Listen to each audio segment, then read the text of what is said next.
ប្លុកទៅប្រកួតវគ្គ bootcamp មកដល់ហើយមកសកម្មភាពពួកខ្ញុំមកដឹងតែសប្បាយប៉ុណ្ណាបងស្រីម្នាក់នេះគាត់ច្រៀងអង់គ្លេសណាអស់គ្នា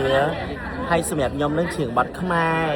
ហើយសម្រាប់បងស្រីច្រៀងបទអីបទខ្មែរមើលសូមប្រហែលស្រៀងមួយម៉ាត់មើលរួចជាបានរួចទៅយោហើ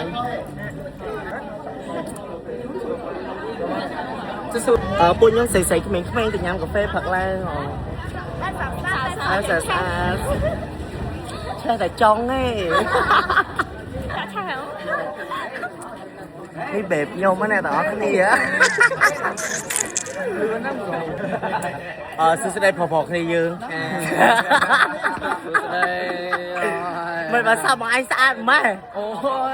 ហើយឡើងសោកមកខ្ញុំទេស្ប៉ាបងទីណូមែនអូលេទៅធៀបមួយចុចហើយយ៉ាស្លាញ់បោះសោកនេះយូរហើយស្លាញ់ខ្លាំងថ្ងៃនេះទៅមិនដាច់ចិត្តស្លាញ់ខ្លាំងថ្ងៃនោះផាប់ប្លេកឯងណាតែពេលភ្លេចខ្លួននឹងអាលីនដាតអីទៅនៅក្នុងនេះលងត់ទេកាមេរ៉ាផ្ដេក How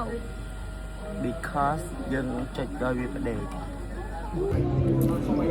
ងើយដេកជាខ្លាំងដេកឯងនឹងសំមែនតា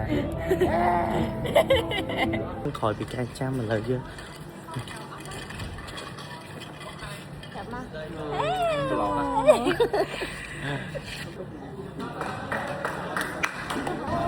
អរគ្នាដឹងខ្ញុំចាប់បានបត់អីអូយសមាជិកក្រុមខ្ញុំទូកសាក់3នាក់លើទូកសាច់ខ្លាំងជាមួយនឹងបត់មនុស្សអាត្មានិយមតែ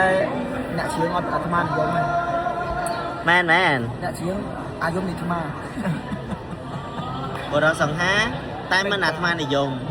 តែច្រៀងបត់មនុស្សអាត្មានិយមបរោះសង្ហាត្រូវការអូខេចឹង let's see ទាំងអស់គ្នា